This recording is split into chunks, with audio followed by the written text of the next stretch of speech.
Alright. Yesterday I told you that God has created us with a purpose, and unless and until we find out our purpose, unless and until we find out our absolute, we are going to seek and we are not going to be happy. He has done everything very beautifully. Now we should understand what are we really inside. Moreover, as I explained to you yesterday, that whatever I say is to be taken as a hypothesis, as a scientist who would keep his mind open and see for himself, because everything is not known to you. And whatever I say, you have to keep your mind open. You need not accept me blindly, because blind faith is of no use. But if you get your enlightenment, you get your self-realization, you actualize it, you become, then you have to verify for yourself whatever I say, is it true or not. For example, if I say that the Christ, our Lord, is placed in this center of ours, at the Agya Chakra, which I will explain to you in details. You are not to believe me that he is placed there. But you have to see for yourself, and you get your realization, you will be able to raise the Kundalini of other people. And when you start raising the Kundalini, you will find that it will stop at this point, because you will become your own gurus. The Kundalini will move at your fingers. And then when you find the Kundalini has stopped here, you will be amazed that you will have to ask the seeker or the subject to say the Lord's Prayer. And that's the only way you can get out the Kundalini from that center. It's a mantra. It's a mantra. It's a chanting which was given to us. He could have given the Bija mantra, the seed of that chanting is Ham Ksham. But he didn't give, because he thought people would be, especially Christians, would be very rational people. So he thought better give a complete explanation of the whole thing. But every word of it is a mantra. But it is to be awakened. If it is not awakened, it's dead. It is to be awakened. This is the basis of Sahaja Yoga. Saha is born with you. Sahaja. Ja means born. And Saha is with. It's born with you, spontaneous. Its living process within you is your own right. You must have it. So this is a living process, and the living happening should take place. You should become your absolute. You should become your own guru. You should get complete integration within yourself. And then you will be able to discriminate, because the all-pervading power about which I told you yesterday is surrounding, is everywhere. Only you are to be awakened. Once you are awakened, you can start feeling them, the existence of that around you, on your fingers. Imagine on your fingers you start feeling that cool breeze of the Holy Ghost. That should happen to all of us. And the time has come, the blossom time has come, and thousands must get their realization. With this, today I would explain to you the different centers we have within ourselves and the chakras that are within us. I was amazed in New York. They said that people are taking a lot of money for this chakra therapy. I mean, I just can't understand what they do about it. But all those who came from these chakra therapies, they had all their chakras ruined completely. I mean, you pay to ruin your chakras. I just couldn't understand. Anybody coming from India is not a saint. On the contrary, as I told you, there could be greatest thuggery in India. Yes, they're very intelligent, cunning people. They can be very good. If they are good, they are very, very good. And if they are bad, they are horrid.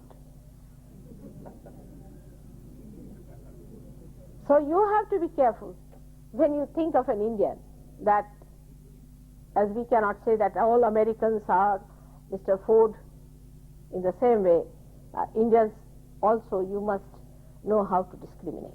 First of all, your discrimination power must come. Otherwise, you won't be able to make out who is the real, who is not the real. That must happen to you. Unless and until that happens, the rest of it is of no use. Because as I said, this room is dark and your eyes are closed. When you come inside, you see nothing but darkness, and I start telling you this is this, and I tell you there's one elephant you can't see and there's one tiger sitting here. You just believe it. There's nothing like that here. And you people are definitely much more honest, that you can't believe how people could be such fake. Oh, there can be fake people all over the world. I'm ashamed of it sometimes when I see that in the great country of yoga, where such great incarnations came in, such great work of the saints has been done, horrible people also are born in the same place, because that's the place they want to harm, they want to attack. They are negative, not only negative, but they are very, very dangerous.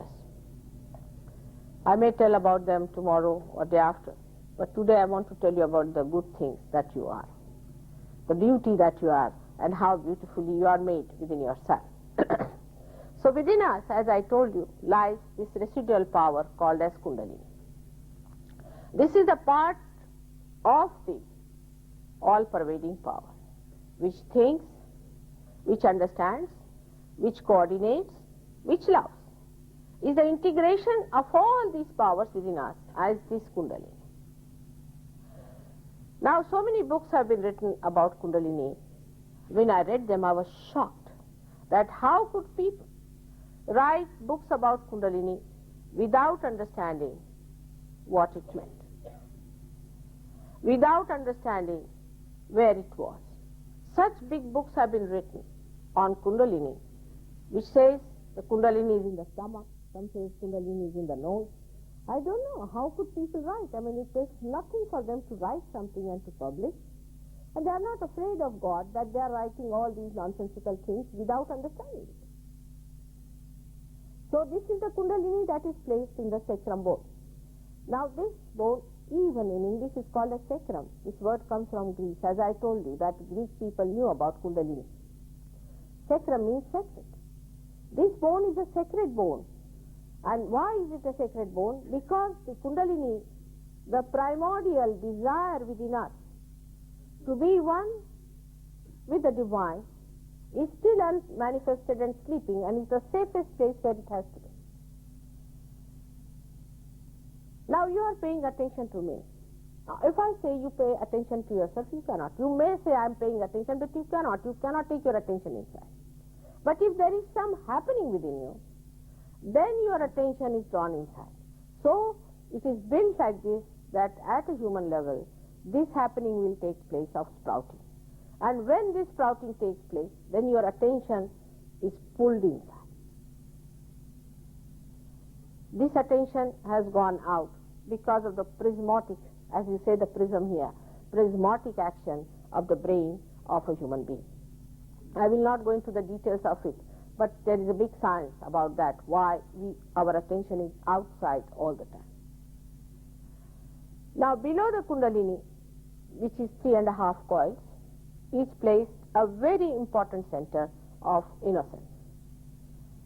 Is the center of innocence. The first thing that was emitted out of the all-pervading power was, it had the form, I should say the all-pervading power was nothing but just innocence, which is the most powerful thing in this world, is your innocence.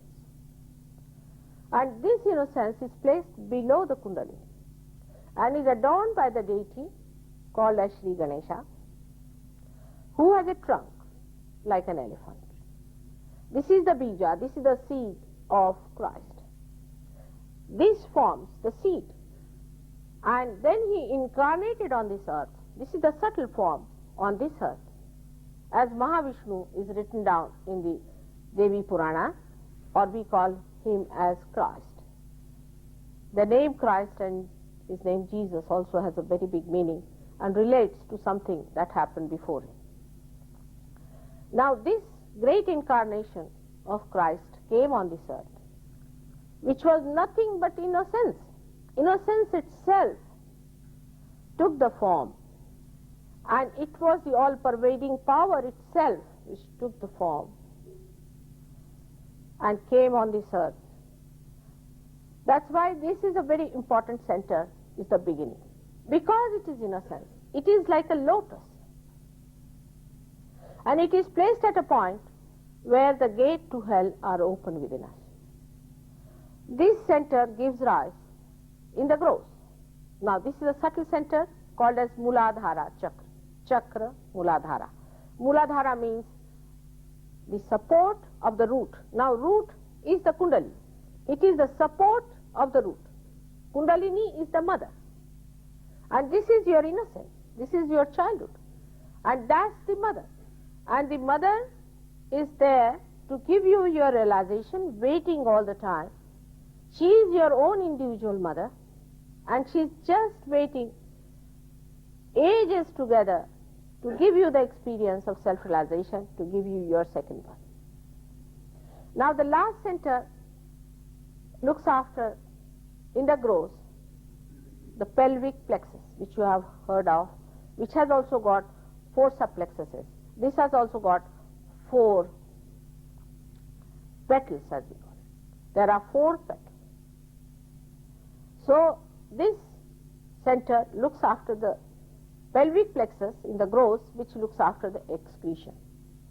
This center we must consider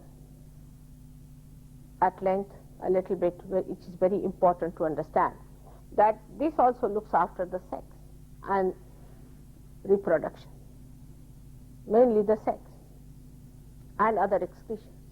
Now you can see here that it is placed below the Kundalini. That means sex does not play any part in your evolution. It does not.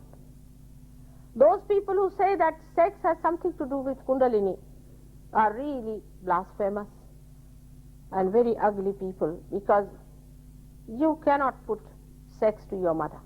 It's something even today is not accepted. When people have become so much lenient about sex, is not accepted. And this is what it is when people talk of sex and Kundalini together. As a mother, I give them a little chance, or sort of a little grace, because to say that they originated all this from deliberate action will be too much.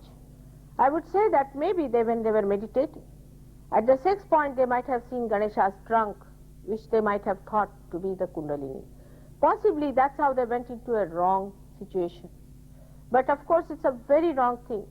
We have had cases in New York and here also, where the private parts of people were touched by some of the people and are having a very bad time with that action. That's your private. It has nothing to do with sex. Animals are more sex conscious than you are. Are they going to get evolution before you get? Moreover, the whole thing that is worked out in such a way that we have started having the sex through our mental activity, which is a wrong thing. Christ has said, "Thou shalt not have adultery. Thou should not commit adultery." But I say verily to you, thou shalt not have adulterous eyes. Because he knew this would happen one day, that the sex would move from there to this Swadhisthana chakra, the second chakra, by which we think. And then it will come into our thinking and our eyes will start roving around. And then actually the sex act minimizes. And it becomes a big problem. I mean, to be a sex point itself becomes an achievement for people there. It's such an absurd thing to do. And this is what is a very big confusion today in the modern times. I mean, you cannot make compromises with Christ. What he said is absolute. But unless and until you understand that sex as a married life, as a private thing, is the one that has been sanctioned for our sustenance,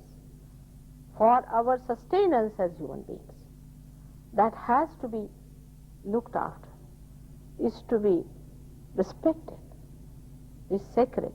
And that's why anything else that we try to do, all kinds of perversions and these things, you won't believe that all kinds of perversions come to us because we are no more there. Mostly we get possessed. We had one boy who came to us in New York, and he told me, "Mother, I'm a man, I have mustaches and everything, but I want to be like a woman. I want to be dressed up like a woman," and he talked like a woman. He said, "I want to walk like a woman. I don't know what to do with myself. I'm so confused. And I cannot have any relationship with any woman because she gets confused with me also. And I don't know what is happening to me, why I want to be like this." And I could see he was possessed by a woman. He was just possessed by a woman. Simple thing as that. Very simple. It is extremely simple. And when that possession was removed, he said, "I am a man again." It's so simple. In one day. He is a different man altogether today. Absolutely a different personality. And it can happen to a woman. We had somebody from Australia, and she got possessed by a man, and she started talking like that, and behavior, the whole thing. Her husband got frightened, and he couldn't understand what's gone wrong with this lady. And the whole attitude, the whole beauty of a woman was lost into the style of a man, and it was so funny and odd to look at. Same thing. She came to Sahaja Yoga, and the spirit ran away. She is a beautiful woman now, extremely beautiful, and they are having a very good relationship. So when you try to do anything perverted with the sex and do not respect it, you do not know what things are awaiting us around. So before I go to other chakras, I want to tell you about our other unknown areas which are very important to us, and then we'll go to the second chakra. As you see here, on the left hand side, this blue line is there. This blue line is our power of desire, by which we desire, by which God has, supposing this is the primordial being, because God has made you in His own image, supposing it is the image of God, then it is His desire. This power of desire gives you existence.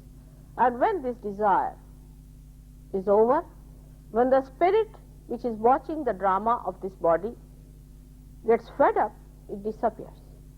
Then the death comes in. This power of desire is the left side. We call it in Sanskrit as Ida Nadi, also called as the moon Nadi, and in the Hatha Yoga is the Tha Nadi. This is the channel, is a subtle channel. But this gives rise to the gross channel, which is the left sympathetic nervous system. Now doctors don't believe that left and right sympathetic nervous systems are too different. But you will find out yourself that they are very different. This looks after our emotional side, and also beyond this lies the area which is unknown to us, is the subconscious. It is unknown to us. Whatever is unknown is not God, is not from God's area. It is an unknown area, and beyond that subconscious area lies the collective subconscious, all that has died from our creation. Recently, I was seeing one of the series on cancer in London on the television, and they told that they have discovered some sort of proteins which they call as protein 58 and 56 and all that. They have given names, which they have also photographed, enter into our being from areas which are built within us, from unknown areas. They do not know if they are known areas, which are built within us since our creation. Now I've told this about 10 years back in America before. And they trigger the happening of cancer. They trigger it. So it is from the collective subconscious this attack comes in. So if you move to the left side, you move to the collective subconscious too much. And then all kinds of things can happen to you.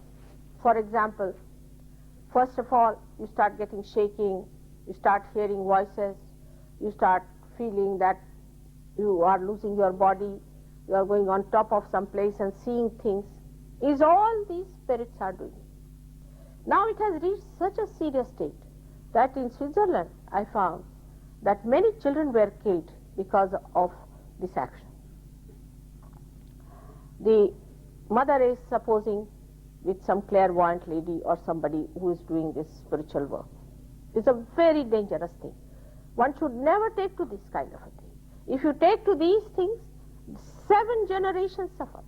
Today only I had a girl who told me that her mother was a clairvoyant and all her life she was miserable with her husband, and this girl has been always crying and weeping and she cannot conceive or something like that. It's a very serious thing. One should never go into these unknown areas of the collective subconscious and worry about the dead and control them and look after them and call them. You must give them their freedom. It's a very dangerous area into which you enter. I hope you don't mind. I have to tell you the truth. I am your mother and I have to tell you the truth that you should be very careful about this kind of thing like psychics or the people who try to say that you can get possessed. They will not say. They say it is, they can even say this is Holy Ghost. They can say anything. But in whatever way, when you find that you are not in control of the situation, that means you are not there. It's very simple as that. Supposing your car is driving and suddenly it goes into a cut. Now do you think that you have achieved a greater progress by that? It's just you have moved without your control. If you have no control upon yourself, if somebody is sitting down and he starts jumping, automatically he cannot control his jumping, then it is not himself, minimum of minimum. Whatever he is, even that control is lost. Anything, any such happening which is beyond your control means that you are enslaved by one of these possessions. But they are never satisfied with what they do to you. I mean, like I'll tell you one of the very startling example of this left side. In London we have, I don't know now if they have, but we had a center called Late Dr. Lang's International Curative Center. I didn't know about it, but a lady came to me in India to tell me about this. She said she had some problem with her stomach. And she wrote to this organization saying that please help me to get cured. And they wrote back saying that at 5 o'clock on such and such date, we'll enter into your body. I mean, they were honest, I must say, as English people are honest sometimes. So he was honest to say that we'll enter into your body. Some of the doctors are there who will enter into your body and they'll cure. But afterwards, after 5 years, the lady was rattling, just like a junkie car. And she came to me and then she gave me the history of this, which I verified. The Dr. Lang, the Dr. Lang, the one who is supposed to be running, is late. He's dead. He entered into a soldier in Vietnam, an American, and told him that you go and talk to my son and tell him that I have entered into you and that you should start such and such organization. Now this soldier has never done anything, I mean, he has never screened a scalpel also. He doesn't know how to operate, no question. This soldier went to the son and told him, and he told him certain secrets, which convinced the boy, and they started that organization. This organization went on like this. And this soldier, of all the persons, used to do the operation. It's called psychic operation, all sorts of things, and he had never seen anything. And he used to be possessed by this man, and he did it. But why didn't he go to his son directly? Because he knew about the dangers. And the same son will end up, I am sure, 100%, the same gentleman who is operating and the son, with some trouble, which is of a very serious nature. Because never play with the fire, which is the subconscious, the collective subconscious. You have to be in the present and not in the past. Now the people who think too much about their past, what was my previous life, why should you worry? Whatever it was is better today because you can get realization today. You could not get realization even if you were the king of Egypt, what does it matter? You couldn't get your realization that day. So why worry about the past? All the time worrying about the past or playing with your emotions, you see. Like we had one gentleman who used to always cry and weep too much, and his mother sent it to me. And I asked him, what did you do all your life? He said, I was very fond of Lord Byron and I just read him. I said, all right, that's it. This Lord Byron, he led such a horrible life himself, an unholy person, and made everybody cry. You suffer, you must weep. Why should you suffer? The idea of a saint is that a person who is absolutely in bones, walking like a TB patient, is a saint. I mean, it's something sadistic. I can't see Christ. I was so happy to see that you showed him as a resurrection. That is his message. His resurrection is his message. Crucifixion is just a means, but resurrection is the thing.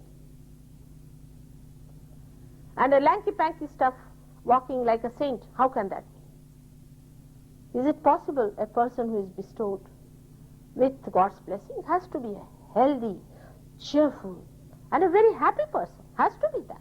Minimum of minimum should be that.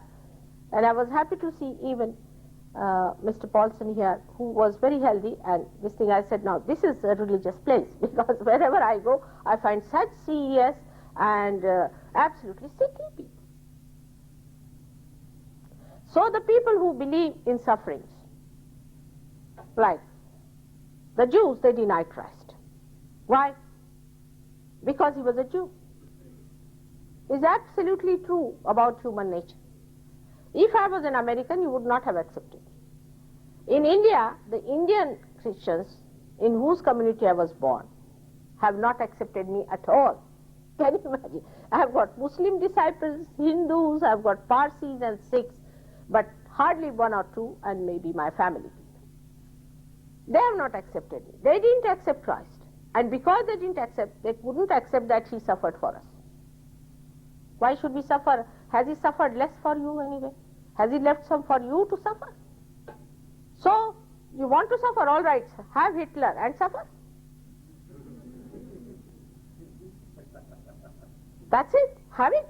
If you enjoy suffering, why not? And it started like that. Actually, when Hitler came for 11 years, you will be amazed, 11 years, these people were supposed to be suffering among themselves, you see. In France, if you go today, people are sitting outside and they are talking of their sufferings and money and other nonsensical things. They are waiting for the day. They said that in 82, in any case, we are going to be finished. Waiting for them, discussing it very nicely. Les miserables, I call them, as they are. So, why should you suffer? I just can't understand when Christ has suffered for you. Only he is to be awakened within us. If he is awakened, he takes away all our sufferings, all our conditionings, all our so-called karmas and everything, which I will show you later on how it works out. So now, we come to the left side, then to the right side. Right side is the action, the power of action, is the Surya Nadi, is the channel of the sun. When you want to enact your desire, manifest it, then you use this action power. Ichha Shakti is called as Sanskrit. Now, this power works mainly through this second center, or we call it the third center. Actually, it is the third because the second one is that. This center is called as Swadhisthana. And this center has got 6, you can see 6 plexuses. It's like the Star of David. Moses preached something and Jews are doing something else. Christ preached something and Christians are doing something else. Adi Shankaracharya taught something and Hindus are doing just the opposite. Muhammad taught something and they did just the opposite. It's not only in religion, in every way you see how we are perverted. Like this center is used for converting the fat in your stomach for the use of your brain. Now, do we realize that our brain is made of fat? Do we know all our nerves are made of fat? Now, there's a general principle in this country that you should not use any butter, which is very wrong. When you don't use any butter, how are you going to supply this brain with something? I mean, where will you get? It's completely drained out. You use your brain so much so that this poor center has to work only for your thinking, which has no productivity. You just go on thinking. Two horns come out of your head of thinking. Still you are thinking, and they go on growing. You cannot stop your thinking. And what are you thinking? What have you got out of your thinking? This right side is the one which is our 5 elements also. 5 elements within us. So when we started discovering what is the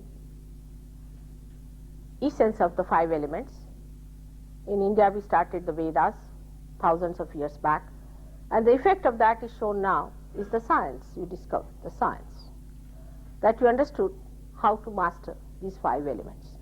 But what did you do with it? You created bombs, horrible bombs you have created. You have created these devils, and now you are frightened of them. Thank God. That's something good, that all such ventures stop by themselves. Because you create a bomb, it becomes a devil on top of your head. Now you can't start war, because as soon as you start, means no more existence. So you are frightened, and that is how, where have we gone to? Science has led us to which sensible things we should think. For example, science has given us all these devices by which our life can be made very easy. We can have more time. We can have much more time than our forefathers had, who had to do everything with their own hands and go about it. But here you see that everything is instant. I mean, anything you want to have food, all right, you have instant. Everything is made instant. But for what is it instant? Is to save time. Now we have watches also here to save time. Everybody is saving time. Everybody busy saving time. Now what are you doing about the save time? What do we do with it? For example, there was a gentleman coming from India, very busy man, very busy. There's no time to talk to anyone. And I said, why are you in such a great hurry to go? Oh, you don't know.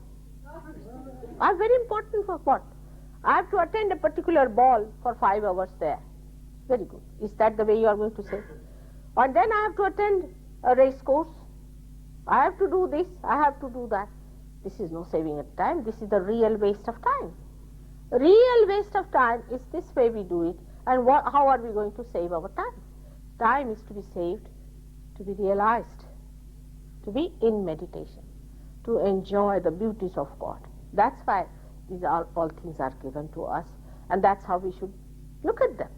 But now that we have become their slaves. When we achieve something, for example, electricity is so important to New York, that one day it stopped, the whole thing stopped. So we become also slaves to these. Apart from that, now we have no time. We are so busy.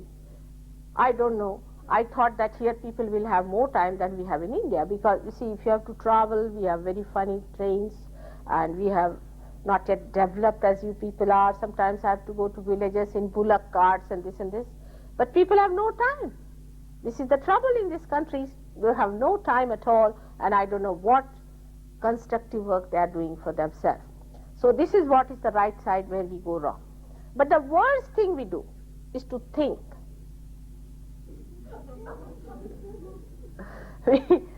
We think all the time. And what do we think? Either we think of aggression or we think of recession. For example, we think that, oh, we are guilty. You do something, and then you sit down, oh, I should not have done it, this is very wrong, I should not have done it, and you start wondering about it, correcting about it. But actual correction is not there. Actual correction is not there. Only by thinking you avoid the main issue.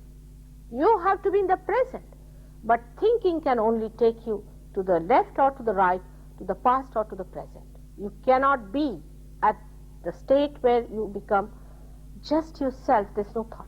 There's no mental activity at all. You just become. Because a thought rises like this and falls off, another thought rises like that and falls off. In between them is a very little space which is the present. So the past comes to the future and becomes, again the future comes in and again becomes a past like that. But in between is the present, and that present is very small. Unless and until you know how to stay in that present, you will be always tossing on these waves of past and future, while past is finished and future doesn't exist. You plan out something, all plans goes out. You plan anything, but how can you plan also? I can't understand. Supposing you don't know the way, and you plan that I will go right and left. Now supposing you are going to the right and left is the sea, will you jump in the sea? Anything that you have to do new, you cannot plan it out. You have to keep it just open, like a seed when it sprouts. It has got a living cell at its tip. It goes and sees for itself how it has to move. When there is hardness, it moves out the hardness. When there is softness, it moves like that. So when we plan everything, we really become rigid. And like I heard of a person who planned everything for his picnic. He had all champagne and everything put together. And when he reached the place, he had no bottle opener. And he had to break the bottles. That's what it is. Sometimes the planning can be such a headache. I mean, you waste 1 hour in planning. And while it comes to reality, you find it's all wrong. It doesn't work out. It's too much planning. Like I have to go, supposing, to Los Angeles. I have to book my ticket. This is today. I have to do it today. I don't have to sit down and plan that on such and such date I'll go and book it. So in the present, if you know how to live, but this cannot be done by saying that you live in present. It cannot be done. I know, because that's not some sort of a thing that can be taught. It has to happen to you. You have to become that. Once you become that, then you become thoughtlessly aware. You become a witness. You see the whole show as a drama. And you don't get involved into it. You just see the waves coming up and going down.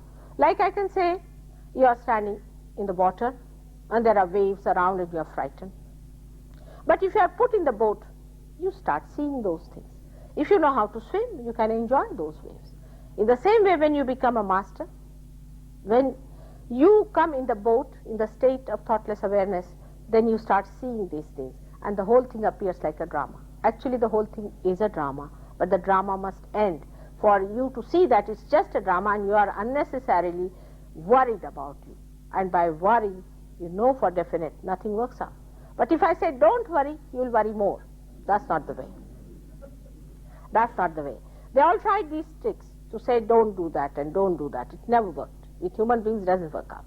It's all right with animals, you can work it out. But with human beings, if you tell them don't, they'll do it 10 times. So best is to make them that. Unless and until they are made the spirit, it's impossible to convince a modern man to do something.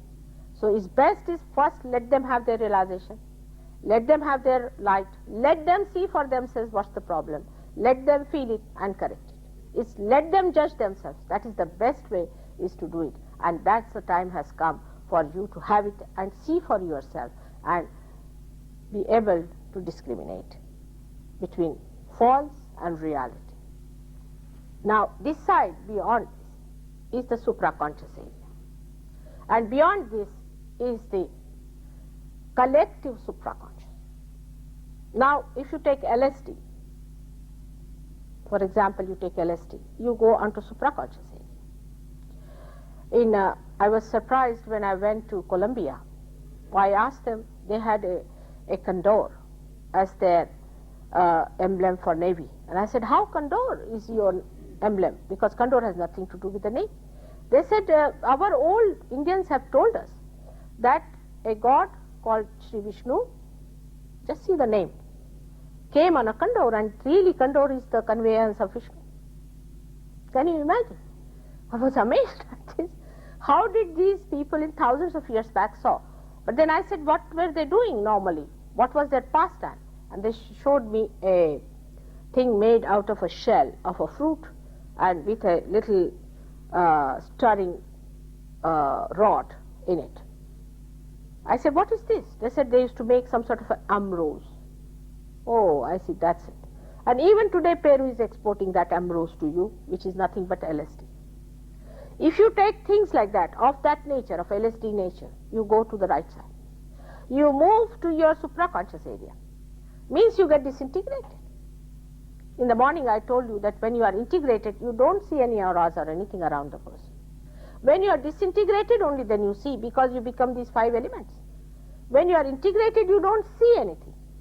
And then you start seeing these things like an eye and a light and all those things you start seeing. And if you go further with it, into supraconscious areas, you can become horribly possessed by the people who have been ambitious.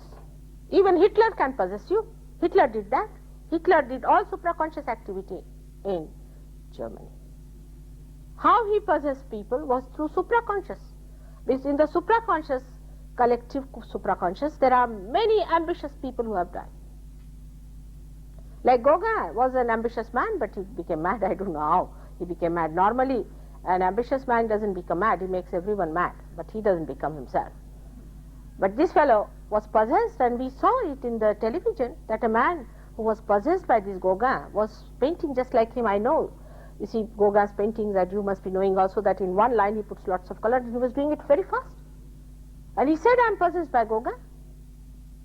So these ambitious people, like some of the ambitious people could be doctors, could be mathematicians, can be physicians or anything like that. They can possess. I know of a lady, she is a unique mathematician and she's possessed, definitely possessed. And she can tell you anything you ask her, any square root, anything she can tell. And she's earning a lot of money out of it, but she's always sick, she has a headache.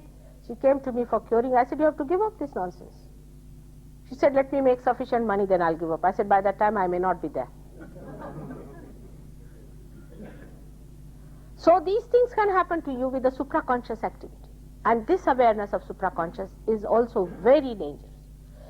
The trouble is, if you suffer from the superego there, from this side, with the conditionings, you suffer. I mean, you get the pains all over the body, you might feel sick, you will cry and weep, you will be unhappy, it troubles you. But when you are possessed by this ego business, as it is, ego is too much. And then if you get possessed by somebody egoistical, then God save that person, and God save all the relations of his. Because such a person you cannot even talk. He's so aggressive, he's so aggressive.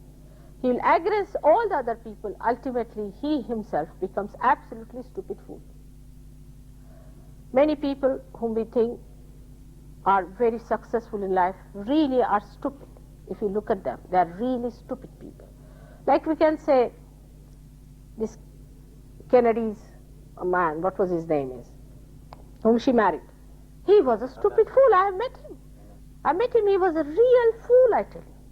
I don't know how this woman married him, and she must be another stupid fool to marry. Both must be foolish. Actually, I met him very well because my husband is with the shipping, and I don't know how could she marry this old man like her grandfather. And what was the thing about it? The money part or whatever it was. I mean, it's so stupid, the whole thing is so stupid.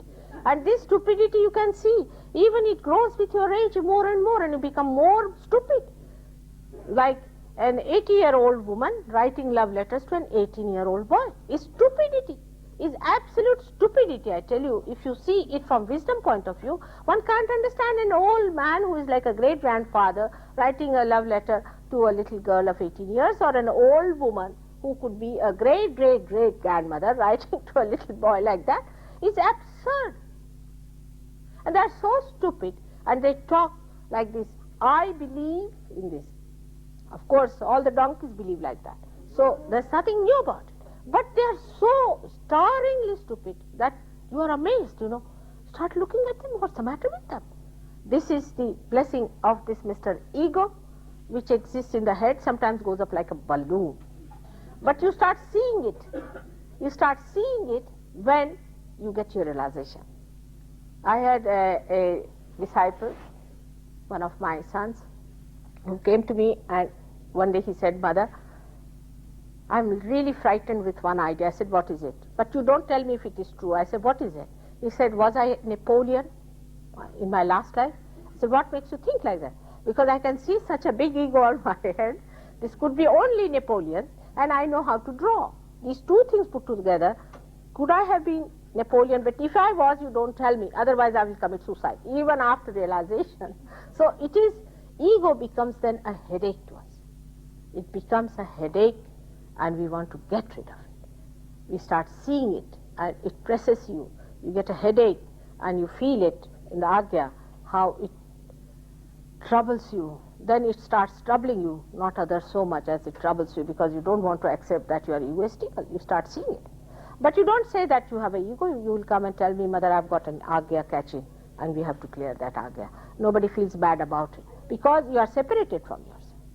You don't feel that you are hurt or insulted, because you get separated and you see for yourself, like this sari has some sort of a black spot on it. So I see it, I take it out, and then I want to wash it. I don't want to keep it black. I'm not identified with it.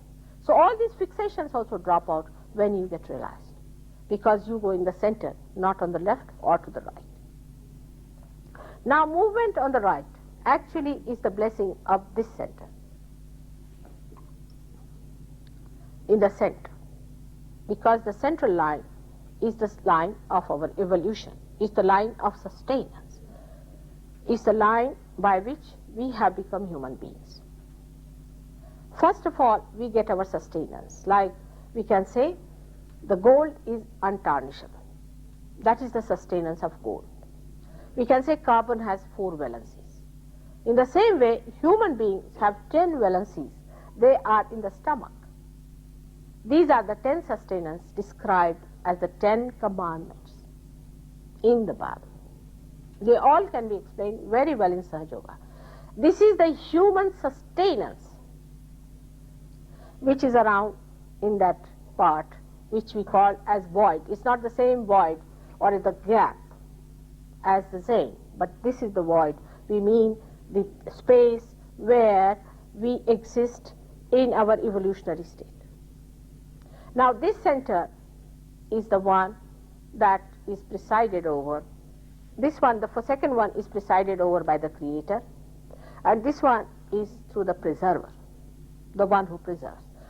Now there can be a problem with people who believe that there is one God. I also believe the same thing. I mean, it is true, there's only one God, but he has different aspects. God doesn't exist like, say, Rock of Gibraltar. Even Rock of Gibraltar, if you see, it has got aspects. God has aspects like a gentleman. Now say, for example, if a gentleman is a minister here, he could be a husband, he could be a father, he could be a brother, he could be anything. So God has different aspects, and out of that, the first aspect, as I told you, of the existence, the power of existence, that does not incarnate on this earth. It does not incarnate. It just exists, it watches, it sees, and that is in the heart, which is the spirit expression of that God Almighty who is watching the spectacle of his power. Now the other aspect of God is that he is a creator. He creates all these galaxies and all these things. Now, as I told you yesterday about the Vishuddhi chakra of this center, which is America, that if this center is awakened here, you don't have to have any missiles or anything. As in the Saturn, you have got a girdle around. You too have that girdle around America. And nobody can touch you. But you are to be awakened first of all. If you are awakened in that center, nobody can touch you. Russia is going to know about it. They have to know about it, because they are getting into parapsychology and all these things, and they are going to get possessed of it. They have to know through their supraconscious that you are the people who are awakened. Once you are awakened, nobody can touch you, because there's a girdle around you. And there are 16 subplexuses, as there are 16, you have seen there are 16 substars. What do you call them? Moons. They call them moons. 16 moons around Saturn. And you are one guided by Saturn. Saturn makes this country. Saturn has made this country. And this is the Vishuddhi chakra, which is a very important chakra, about which I'll tell you later. So this center we come to of our evolution is presided by the preserver, the aspect of preservation. He is the father who looks after us. He is the one who gives us our well-being. He comes on this earth again and again in different forms. According to Indian Puranas, the Ark of Noah was saved by a fish which was a dolphin. And this dolphin fish was this aspect which incarnated. Then the second aspect came as the tortoise. Then the third as a quadruped. Like that they have described the evolution, how these incarnations had to come to break the barriers of the evolutionary ignorance. These are the people who came for the breakthrough. Ultimately, a short man was created called as Vamana. Then a very fiery big man, who is called as Poseidon in Greek language. Greeks made their gods look like human beings. I mean, they never kept their purity. See, everybody was given with some quality of a human being. I don't know why they did it, but that's how they spoiled the whole game. Now, this god, the god which we can say, or the incarnation that came on this earth, was a fiery man. A man who fought the nature, who fought all the different elements. And then after that came another aspect on this earth, who was Shri Rama, is the ideal king, the king who is a benevolent king, the one who gave us the political idea about how to govern. Shri Rama, this was 8,000 years back. Then came the incarnation. After that, the incarnation came in the center here. Before Rama, this incarnation was of the goddess, of the primordial mother. She herself incarnated on this earth before Rama, because many forces which were negative were collected by the ignorance of human beings. And the seekers were very much harmed. So she came on this earth to kill those horrible demonic forces and to destroy them and to save the seekers, her children, to save them from this drowning into the sea of illusion. And she came on this earth. As they say, she came 1,000 times, but actually she came many a times before Sri Rama came in. Then came Sri Rama, who came on the right hand side of the heart. Now this is also a very important center within us. Those people who have problems with the fatherhood. Like today there was a girl who was catching on the right hand, this heart. This is the center. We asked her, what about her father? And she told me, my father is dead, but he's still guiding. I said, that's not good. You must give relief to your father. He should be given freedom, and you will feel better. And people with this heart get asthma. This side, this problem, on this finger people get asthma, problems with their breathing. All these things can be cured if you just tell them that you ask your father to leave you and to be born again and forget about it. It works wonders, we have seen. But recently a doctor in England has performed some experiments with a, what you call, anorexia. There's a disease, anorexia, where the girls just don't eat any food. He found out that these girls, when they were told about their father, and that a rite can be, I mean, the after death rites can be done and all that, they felt all right and they got rid of it. Can you imagine? This is experimented and found out now. I mean, this we have been doing for the last 10 years, but recently it has been found out that if a girl is suffering from this disease of anorexia, you can cure it if the father is dead, then only it happens. So fatherhood, a man who is not a good father, a man who has a bad father, a girl who is too much attached to the father, or a girl who is not treated nicely also by her husband, also the husband is there. If he doesn't look after her well, she can suffer. Now the center part, this one, the one he is there, center heart, it's also a very, very important center where the goddess, the world, we say the mother of the world, Jagadamba she is called, he has incarnated. It's a very important thing for us, because when you suffer, say, from any insecurities, then this center starts going into palpitations. This center starts vibrating very much.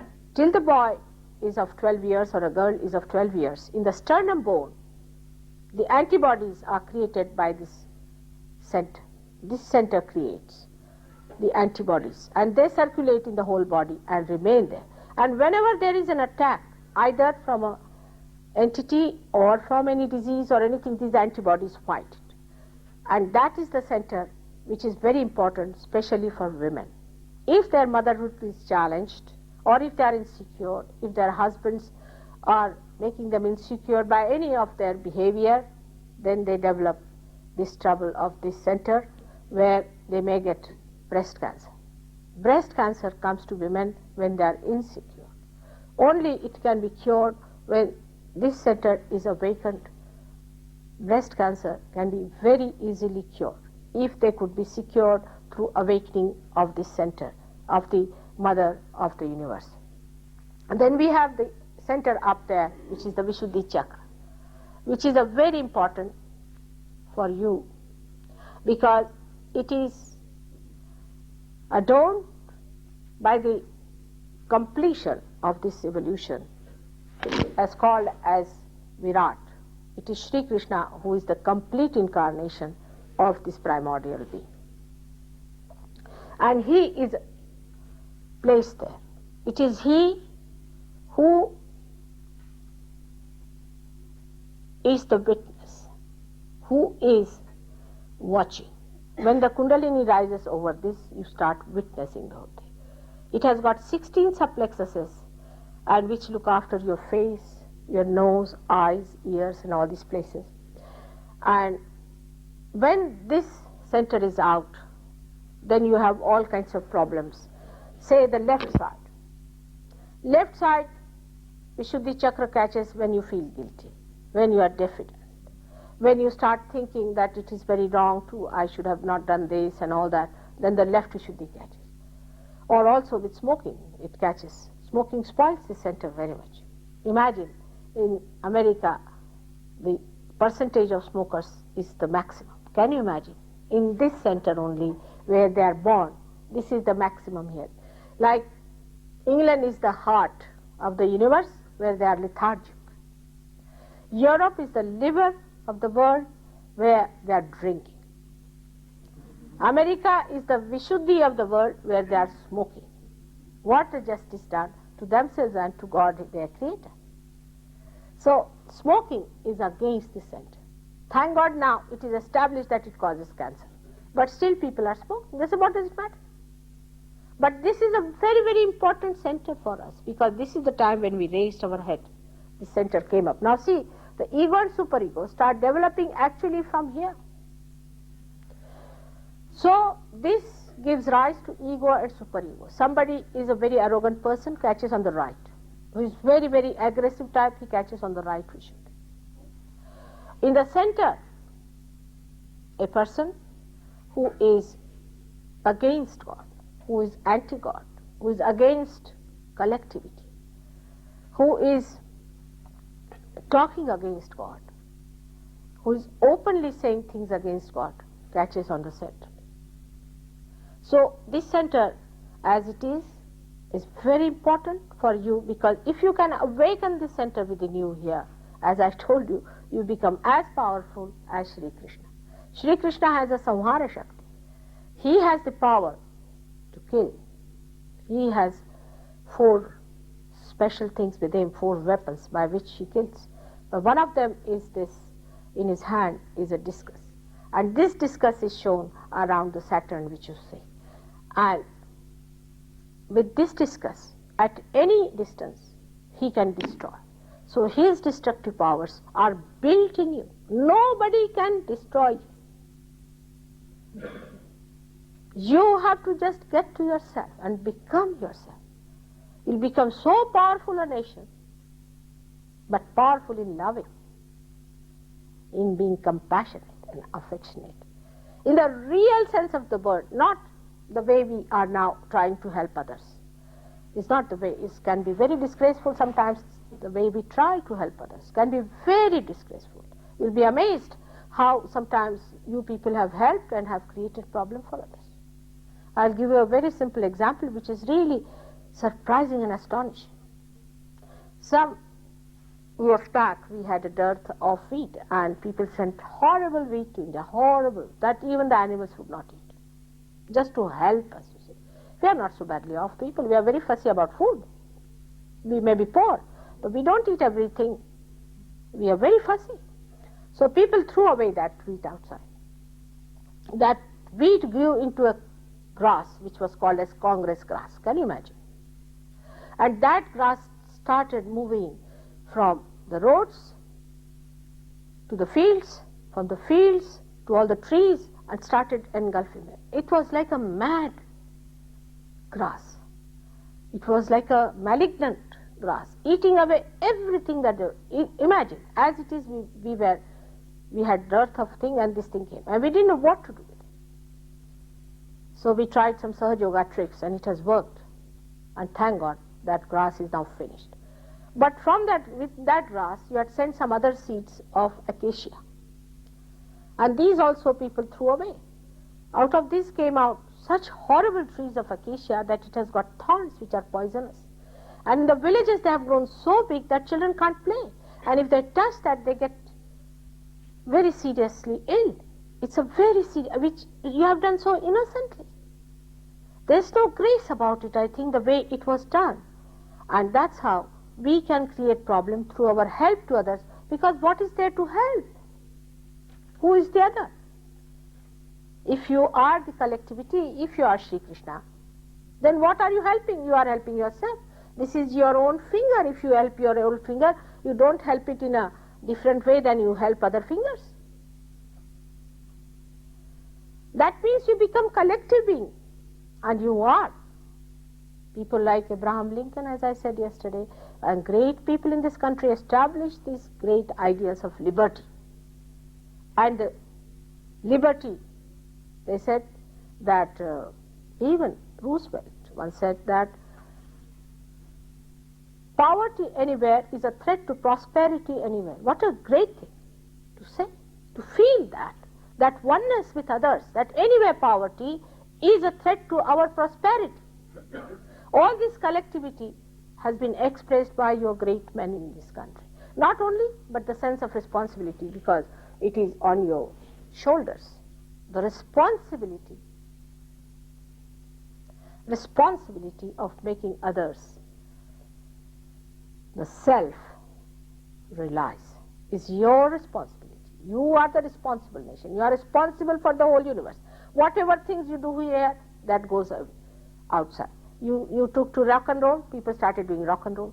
You did anything nonsensical, that started going abroad. Anything nonsensical you do here spreads everywhere, because Americans are doing jeans, now everybody wears, even in India. Imagine in that hot country they are wearing very strong starched ones, and they get all kinds of problems with that, circulation problems, but Americans are doing, everybody is becoming American in India. That's it. In every developing country you have put your hand, you have interest in everyone, but should be done after realization. When you feel the pangs of others, you feel the heart, you feel the real pain of others within yourself, and you do it not because you want to do it for others, but do it because you want to save yourself out of that pain. You do it for yourself. If somebody is drowned and you try to save a person who is drowned, then you don't save him, you actually are saving yourself, because something in you is getting drowned there. And that happens to you when you become that collective being. When you become the spirit, then it happens to you. Before that, whatever you do is disgraceful. Sometimes can be harmful, can be very ugly, and sometimes it can be so grotesque that people say, all right, you keep your help to yourself, you don't want to have any more of this. I mean, you take away all the self-respect of people. So one has to understand that you stand here in this world, in this universe, as the collective being, as the representative of that collective being at this Vishuddhicha, and you have to give with your hands. forgiving. This applies to your hands, and you must give. Those hands which have never given are no good. They are very insensitive hands. You must give, and that must come into you, and not giving for giving's sake, but nirvaj, as they say, without any return about it. Nothing. It's just giving, just flowing, just like the sun's rays are coming to you. They don't want anything in return, do they? Just flowing. And that should happen. If Sahaja Yoga takes to it, I hope it takes to America, that Americans accept Sahaja, that it works out. You have already got all kinds of horrible people here. I don't know how you are going to work it out, but God willing, with your determination, I'm sure. This is the first Unity Church I'm visiting, and I hope that in other Unity churches also it would be made convenient for me, and we can save other people also, and they can become realized souls, and they can become the Vishuddhi Chakras, the responsible people, men of God, those who have to become prophets, that they are responsible, that they have to make others also prophets and save so many seekers who are gathered in this great country of yours, because they know here it will happen, and that they should be enabled to enter into the kingdom of God, because the time has come for that. So we come up to Vishuddhi Chakra, and the last center chakra here is the center of Christ. Should I go? If I do it tomorrow, we'll be back. All right? Tomorrow about Christ I'll tell you, because I want to take 1 hour explaining him very well. I was very much impressed by your whole idea about Christ, the unity, the integration,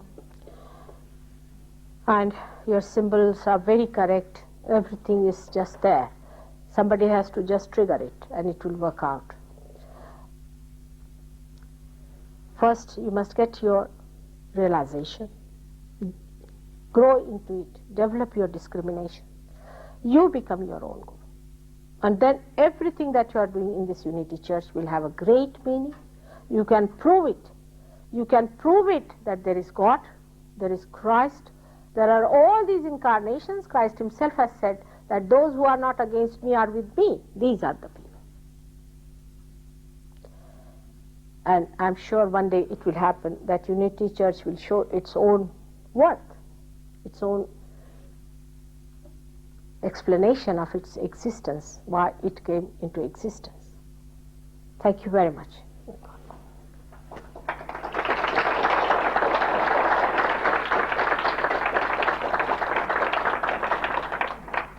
If you have any questions, you may ask, and then we'll have the session for realization. Just get it out. It's too much for me. Should hang it like that. There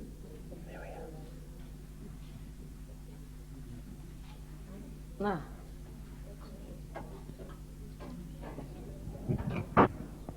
Yes.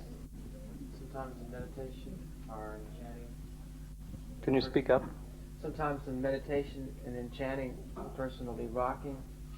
Would you consider that a negative thing? Sometimes in meditation people will rock or move.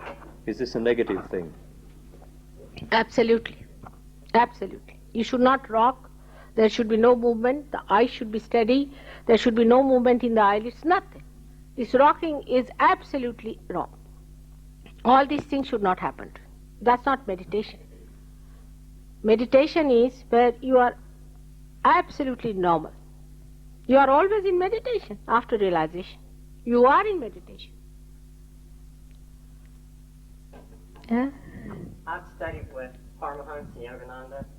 It's SRF, Self-Realization Fellowship. And one of the things they teach is to focus the eyes, with the eyes closed, only on the Ajna. I must say that I don't want to start any controversy. That's one thing sure. But I'll tell you that proof of the pudding is in the eating. Let's go this way. First of all, logically we should see. We have to get baptism through here, not through here. Do we get baptism through here? If the door is here, what's the use of breaking this window? And focusing an effort is not going to give you realization. It's wrong. You see, this pampers human effort. You see, it pampers you that you can put in an effort. You cannot. One must accept this position. We cannot put in an effort for a living thing. For example, as I told you, for a seed, if you have to sprout it, you have to put it in the mother earth. You cannot pull it out, isn't it? Whatever you may try, you cannot pull it out and sprout. You cannot put in any effort. Any effort is wrong, is against spontaneity and living things. So no effort is needed as such.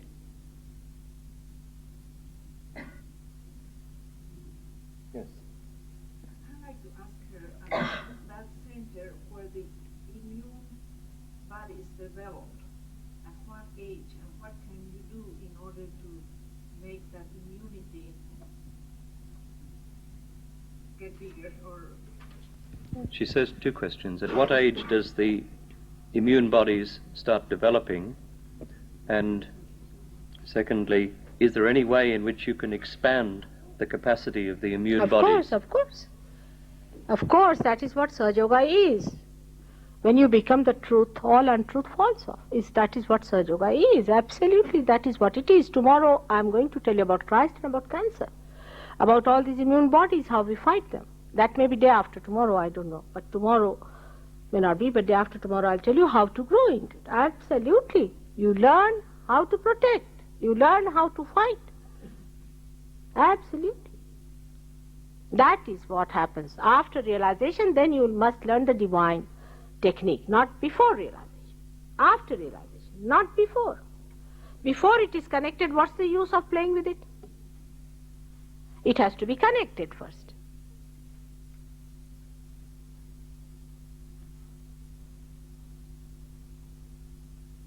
What is it?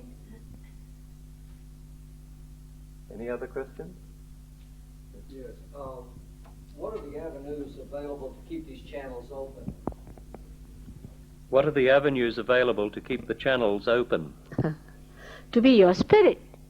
And we will let you know later on how to work it out, how to balance yourself, how the imbalances are there. This I'll do it on Wednesday. I will tell you how to keep them clear, how to keep your chakras clear, how to work it out, everything I'll tell you. And also, we don't have a book about it, isn't it? But in any case, The Advent, yes. yes, we have a very big book on this Sahaja Yoga, which of course we do not sell to everyone, but we'll see about it. We'll see about it, because you people are growing very fast. If you people really grow, then we'll sell it to you also. But normally we don't sell it to everyone. Do you feel Hatha Yoga is necessary? Not at all, nothing. On the contrary, Hatha Yoga creates a problem. I told you in the morning to a lady who was doing Hatha Yoga. I told her how Hatha Yoga in the modern times means nothing but physical acrobats. It is not that. Hatha Yoga was practiced about, I don't know how many years back, about 8,000 years back, when we had a different system of life, where children from 5 to 25 lived with a guru who was a realized soul and led a very celibate life. To such an extent that that university, any university, say somebody's university was Vishwamitra, then that realized soul was Vishwamitra, and that university people could not marry. Even today they cannot marry. Even today they cannot marry each other. The celibacy of that kind was present in those days. And in that time, when you are completely celibate, you are innocent, you were given these Ashtanga Yogas. There are 8-fold paths of this Hatha Yoga, out of which 8th one is Yamaniyama, where the discipline and things are there to maintain a proper life. That was given to them. And then after that, when that was done, the maintenance of the proper life and all that was taught. Also they were told the exercises when according to the movement of the Kundalini, wherever was the problem. Supposing the problem is in your particular center, then you have to do that movement. That particular exercise you have to do. But it's, as I told you this morning, that your car has not started, you are still at home, and you are paying the toll for what? You must move to find out where is the obstruction, then you pay the toll.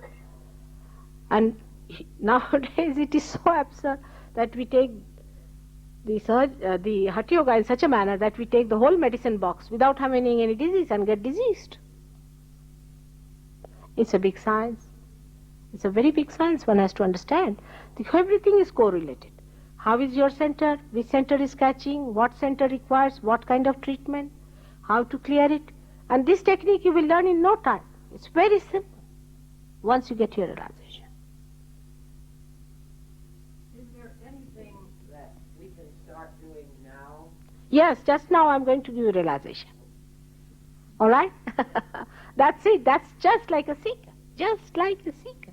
On the sheet it tells them how to meditate as well. Oh, that I will tell later. Now, what about you? You have been raising your hand. What kind of a yoga did Lord Krishna practice? Sahaja Yoga. According to Yogananda, Huh. he said that Lord Krishna practiced Kriya Yoga. Not at all. He's wrong. It is just to apportion himself to... You see, on Shri Krishna, if I have time I can tell them, he in his Gita, he has prescribed 4 things. But Krishna was an incarnation of diplomacy. He was an incarnation of divine diplomacy, we should say. Because when he told Arjuna that you find it within yourself, the first thing, he was not a businessman, so he told the best thing first. He said, find it within yourself, the jnana, the awareness. In your awareness you should find it. You should find your spirit. You should become that. This is the first thing he told. But he was that time a mediocre, an intellectual I should say. And he said that you are telling me to fight the war.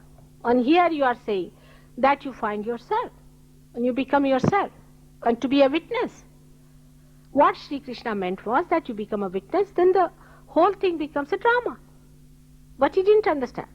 He being a father, I give an analogy of a father who is telling his son that the horse is behind the cart, so put the horse in front, so the cart will move. But the son is saying that why not sitting down here, I move the cart. So he says, all right, go ahead. He says, all right, go ahead. Because if you tell them straightforward, they don't listen to you, so tell them in another way. So that diplomacy has the essence that you give absurd conditions. Such absurd conditions that people discover later on and find that it was absurd. So the absurd condition, he said, that the first thing you do is to do your karmas, do what you want to do, and put it at the lotus feet of the Lord. It's an absurd condition. You cannot do it because your ego is intact. You may believe I am serving the Lord. You may believe it. Believe is different from reality or not. Because ego is there, and that's why you feel hurt. Sometimes you take the credit. Unless and until you are realized, unless and until you become a hollow personality, you never say like that. After realization, what you say is going, it's coming. Mother is not working. It just doesn't work. You start talking in a third person. You don't say, I am giving you realization. You don't say so. It's not working. It has worked. It has come up. What? Realization. You don't say I. So you become an akarmi. Means like the sun shines, it doesn't say I shine. There is no karma attached. This was the first thing he said. But this absurdity people never saw. And even today people say, I am serving the Lord. But you are not even connected. How are you serving Him? That's one thing. Because there is ego, you are identified with ego, actually you are serving your ego. Unless and until you become realized, you do not serve God. This is one point, which was absurd, he told. The second point, this is Karma Yoga. The second point, he said, was that you should do Bhakti Yoga. Bhakti yoga is that you should worship God, pray to Him. But as usual, because he was diplomacy, he put a very interesting word called ananya. You should do ananya bhakti. Ananya means when there is not the other.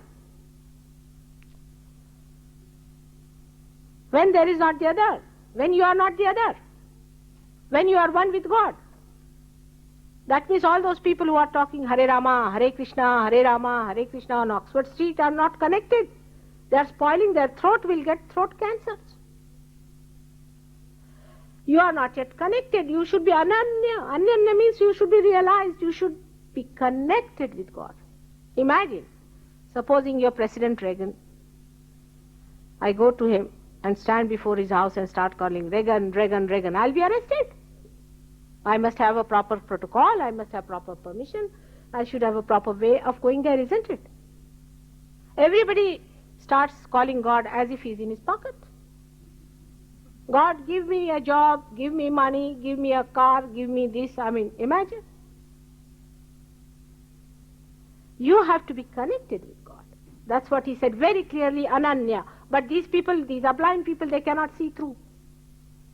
Then the third thing, he said, that it happens within you that you get these happenings, is the Kundalini Yoga.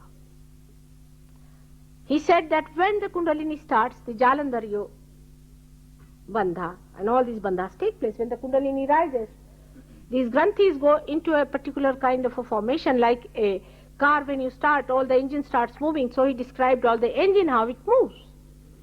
That this Mr. Yogananda picked up.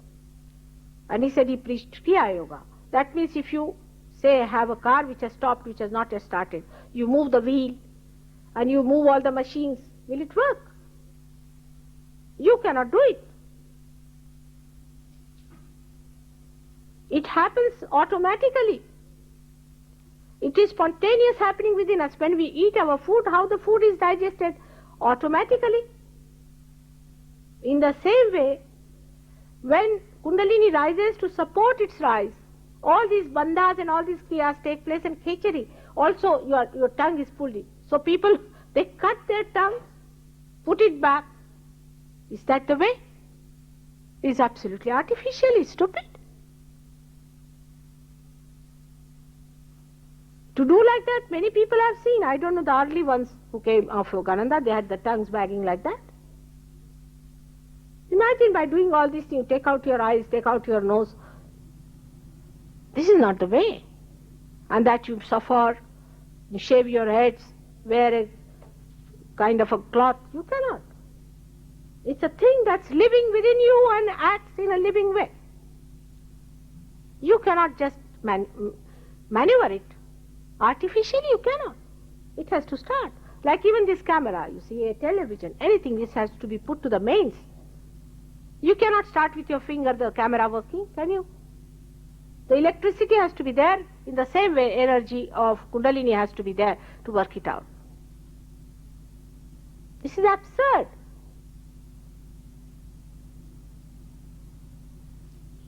So the Kriya Yoga, which is described of Shri Krishna, is the living process. He said it's the living tree. I'm surprised. Human beings are very great, I must say, the way they may make a pie out of everyone. So all these great incarnations came on this earth. They wrote it very clearly. They said everything very clearly. It was very simple. There was nothing to be so much deluded. Of course, he used a word like ananya. You see, in any dictionary, what is the meaning of word ananya has been when there is not the other?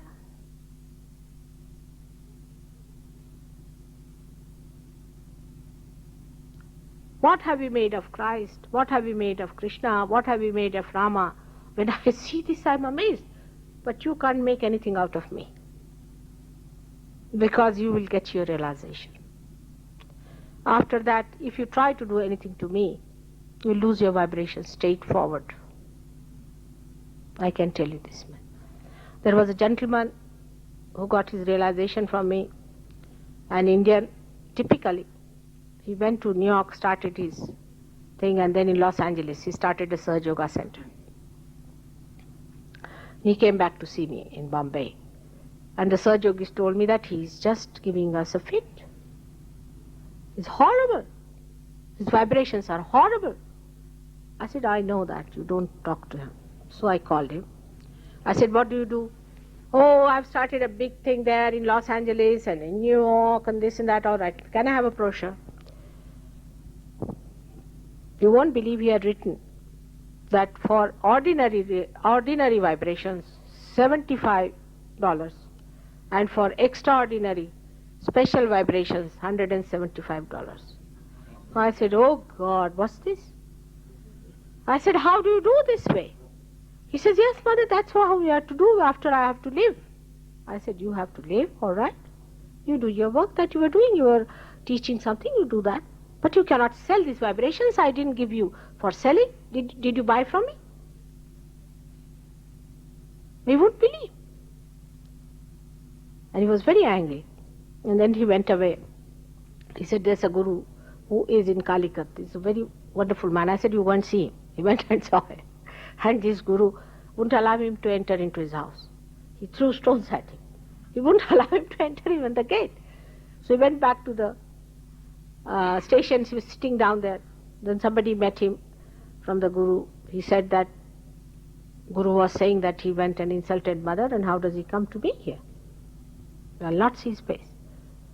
Then he sat there for 3 days and he was allowed to go, and then guru sent a very good poem about me in Sanskrit language, which he read it out to me.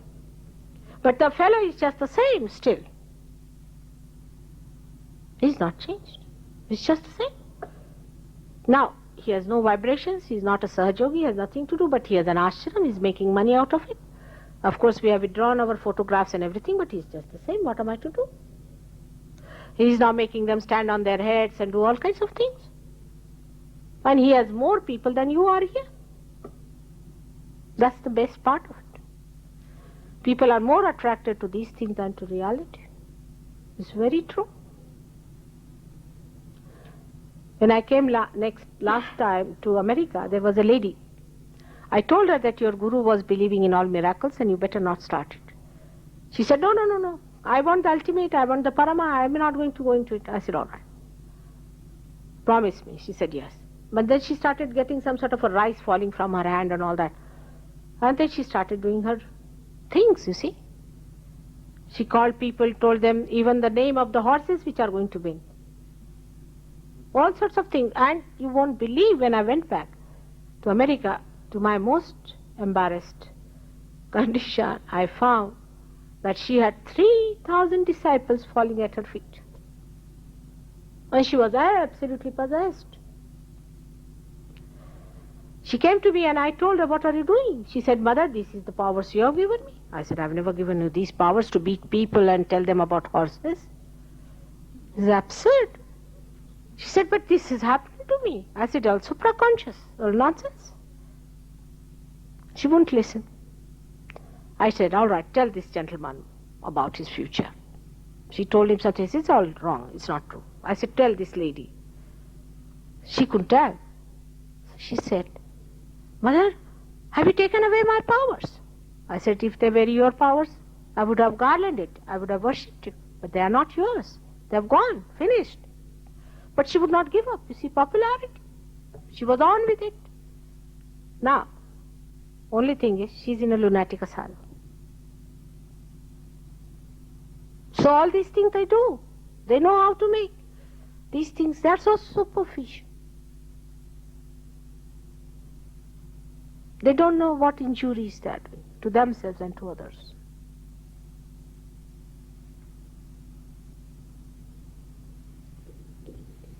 Now, who were asking some question? I wanted to ask you about the meditations from the Maharishi Mahayoga, what your opinion was. Now again the controversy. Again the controversy. The less said the better. All right? The what? The less said the better. For example, the mantras he gives you.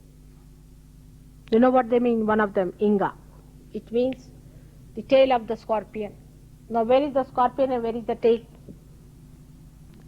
When the Kundalini has started, then you should know which center it is catching and what mantra to be said. It is not that you can just give a mantra and charge 300 pounds, and people do pay. And this flying squad that he has started, the head of that flying squad, here he is. He's sitting down here, he will tell you. The head of that, where he went and learned from him, flying so-called. He suffered from epilepsy, his wife suffered from epilepsy, his daughter suffered from epilepsy, and they came to me. And they wrote to him about me. In that miserable condition. He was the head, he was going to teach them flying. I told him, why don't you ask your guru to go on this leaning tower of Pisa and make him fly? And you pay him some money for that. It will be a good idea. They paid 3,000 pounds for flying. You are not going to become birds now, are you?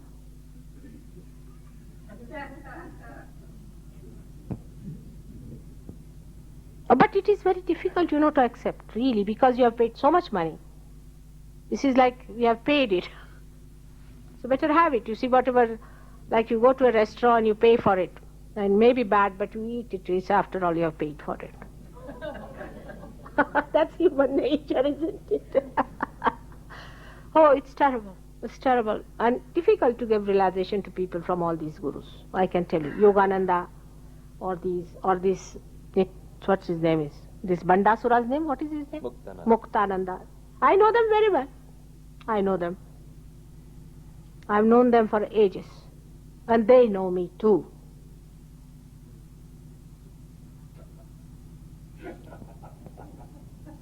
Yes. Are there other sources where you can reach your realization other than through you? Are there other sources where you can reach your realization other than through you? Through me, it's not a question of through me or anything. It's through your Kundalini. Is your Kundalini within? Is there someone else that can guide you? Or? I don't know. I haven't seen many. I wish somebody could. Like, you see, people are very much hurt to see that I'm doing it. I said, Baba, you do it. I'll be very happy to retire. Really. They said, why you, mother? I said, really, I don't know why I was chosen for this. It's a thankless job. You must have tremendous patience. I tell you. The day I retire, my husband will pay you for that. I can assure you. He's telling me that you are trying to put patches to the heavens which are falling. He doesn't believe that I can do it. It's a thankless job. Absolutely a thankless job. But what to do? Once I did feel a little frustrated. And I said, let it be now. Doesn't matter, let the destruction come in. And then, this clever man, he brought a photograph of mine with my eyes so compassionate. Such compassion flowing. I said, better do it. It's you. What can you do? You can't get out of it. That's what you are. So I have to do it, my children. I have to do it. If you could do it, I'll be very happy. Anyone, I'll be extremely happy and retire.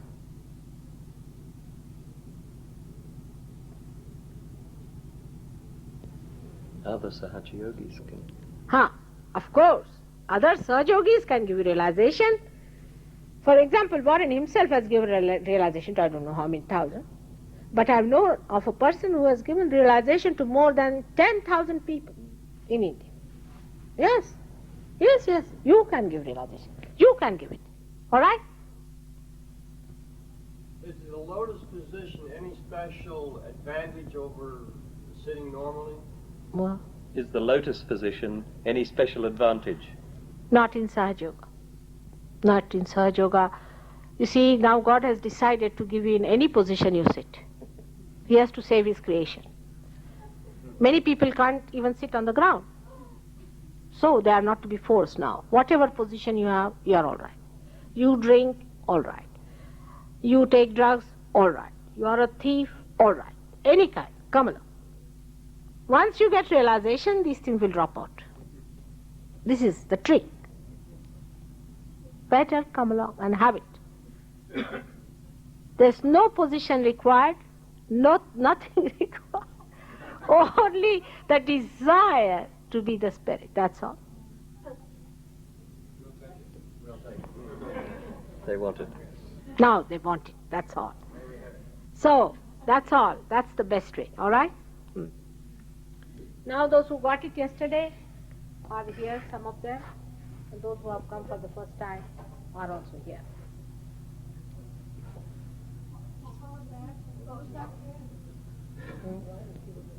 They just want you to repeat that. Those that have. No, yesterday some people got realization, and some of you are new people.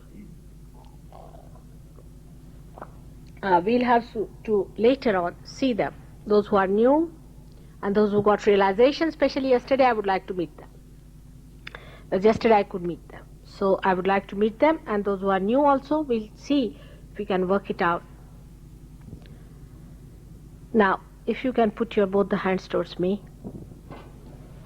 and put your feet on the ground with your shoes behind you. This thing.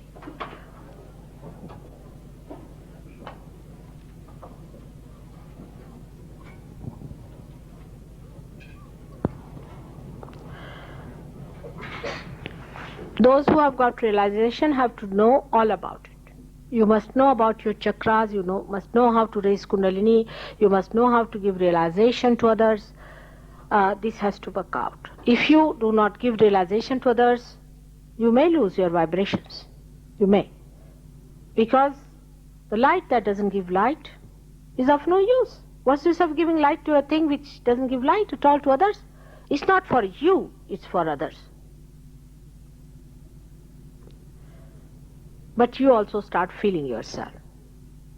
Now close your eyes, please close your eyes.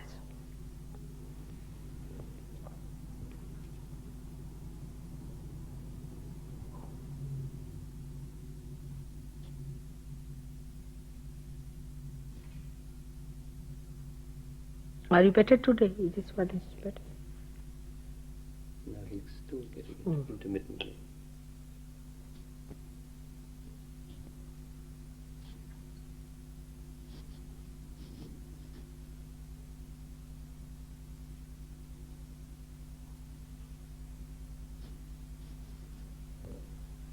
Better. Left side.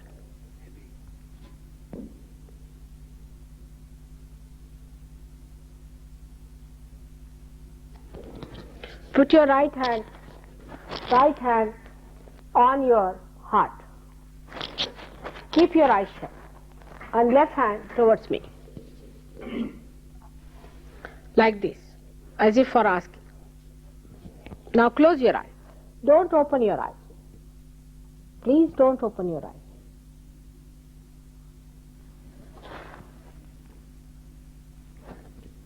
Now you have to ask a question. Mother, am I the spirit? Ask in your heart. 3 times. Ask the question, Mother, am I the spirit?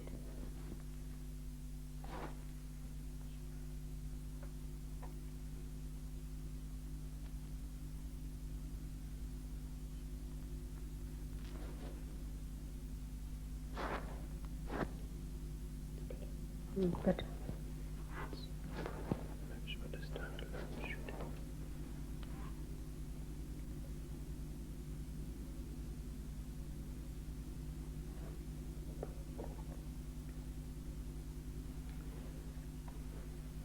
Now ask a question. Put your right hand on your left side of the stomach. Left side. Right side of the stomach, sorry. Left side of the stomach. Right hand on the left side of the stomach. Ask a question, closing your eyes. Mother, am I my own guru?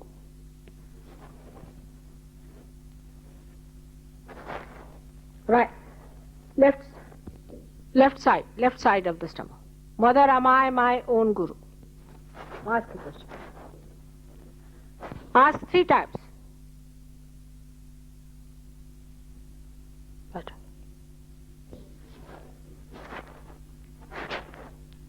Ask 10 times is better. Put both the feet on the ground, touching properly on the ground. The sole should touch the ground. It's all right. You are all right. Ask a question, Mother, am I my own guru? No, it's all right. If you are sitting on the ground, it's all right. You can sit properly, yes. It's all right. You are sitting all right. If you are sitting on the ground, it's different.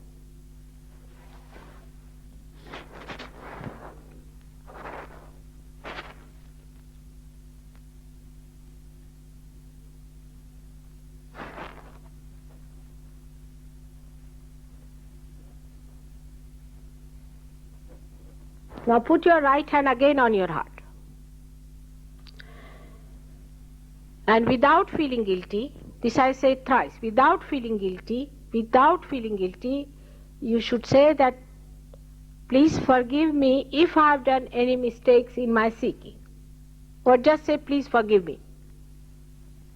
For any seeking or anything you have paid more attention to your body or anything, for imbalances, anything. Just say it thrice. Without feeling guilty. That is very important. Not to feel guilty at all.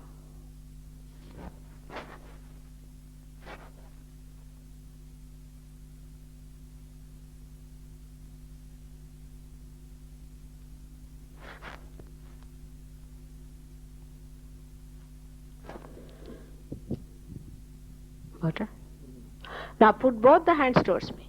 Both the hands. And just please say, Mother, make me my own guru. Say it thrice.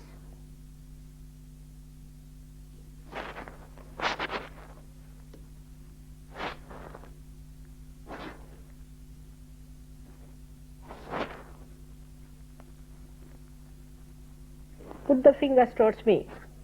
Not towards yourself, but towards me. All right. Good. Now you are balanced. Now you say, Mother, please give me my realization. Is your right to have it. This is your bank account. You have to just cash it.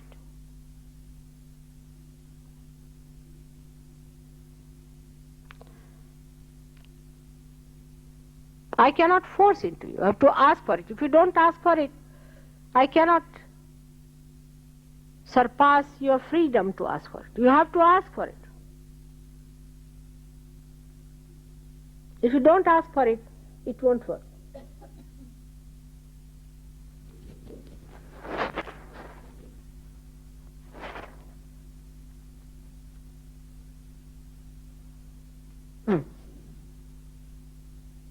Ekadash.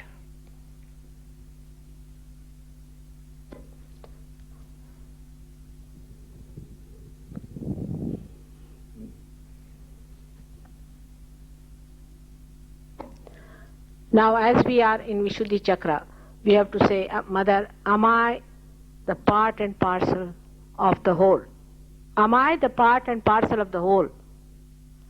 Or am I the part and parcel of the collective being? Ask a question.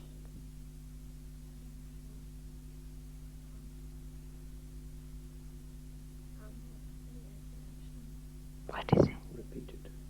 Repeat the... You just ask a question, am I the part and parcel of the whole?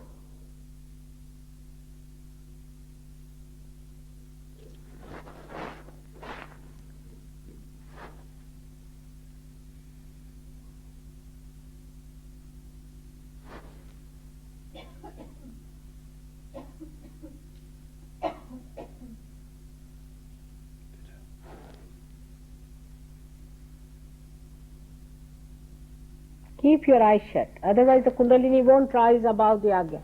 It won't rise above the Agya. Just keep your eyes shut. Those who don't want to shut their eyes should go really, or they should shut eyes because they spoil the attention of others.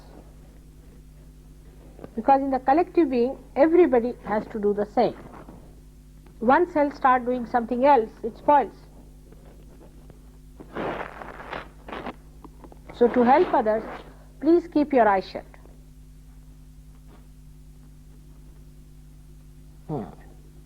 Now better. Again, ask for your realization. Mother, please Give me my realization. As you ask for your right, you ask that, but with humility.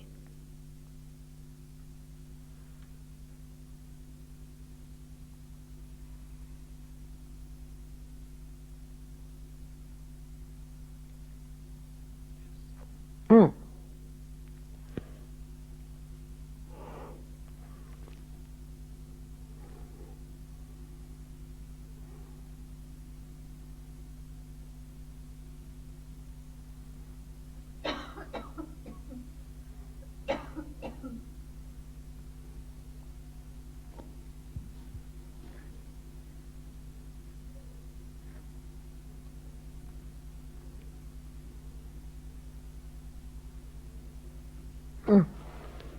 So they can.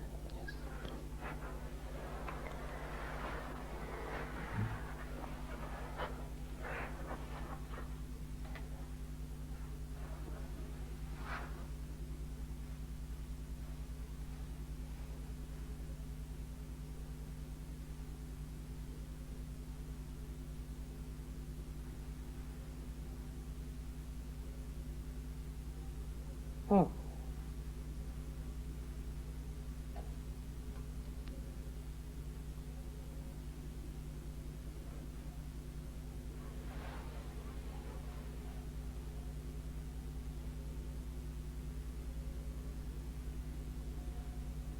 Oh, good.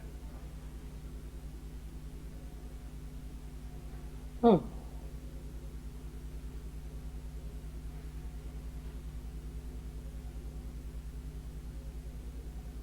Good.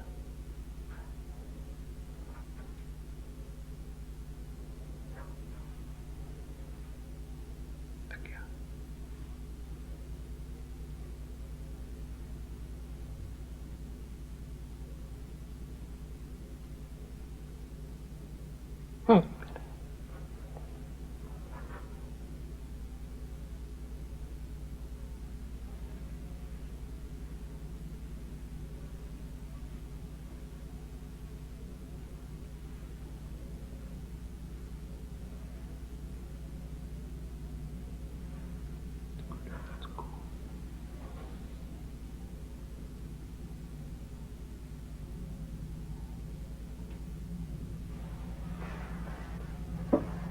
Now you may raise your right hand on your head and see if there's a cool breeze. Move your hand a little and see. It's like a little draft. There's no air conditioning on.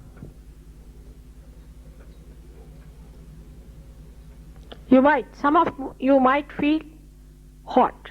Doesn't matter. If the heat is there, it's all right. The heat is coming out.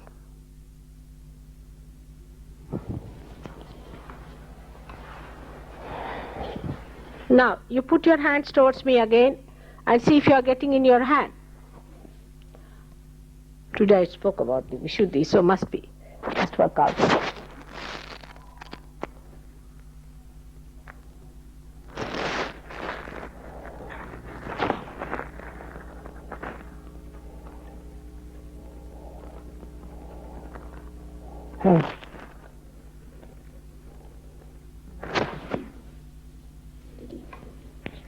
Gives a little shock, I think.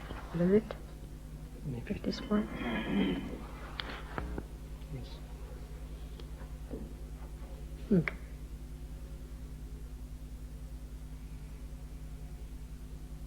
Good.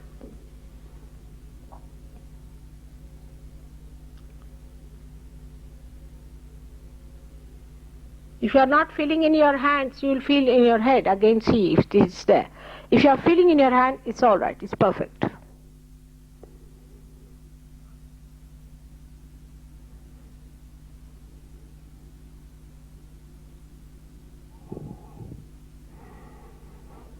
Now those who are not feeling at all, you have to come on the stage. But now I'll go round and see the people who are sitting, and individually I'll attend to them. Tomorrow morning, are we going to have? No. Television. I'm sorry, tomorrow morning we'll not have a workshop, but Wednesday morning we'll have a workshop here. But evening we can have a program. And there I will tell you about Christ and about the last chakra, which is the Sahasrara. Mother would like to meet all those who've gained their realization. So those that are feeling it in the hands or above your head, just stay quietly in meditation with your hands resting. Those that haven't felt it, very quietly just come up onto the stage, please. And we'll work it out on them. People will help you. Please. We want to help, so Yes, please. by all means come out if you haven't felt it. Not delay. You see, there is today some people may not get it, they'll get it tomorrow. So it is something you must have. All of you must get it. Work it out. We have to work, not you. Get it. It's very good. You didn't feel yesterday? Yesterday you did not feel? No? It's still getting a lot of heat. Still heat, eh? That's from your right heart. Because they smoke. You see? Left hand on your right heart. That's it, left on the right hand, yeah. Are you feeling heat? My hands are sweating. That's it. That's very true with this Yogananda.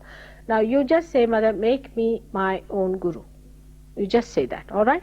It will work out. Then you place this photograph towards these people. All of them can sit here. You can work it out on them. But I would like to meet people who have got realization. Just sit down. Yeah. Can you remove my seat from here and let them see it? All right, and put a light there.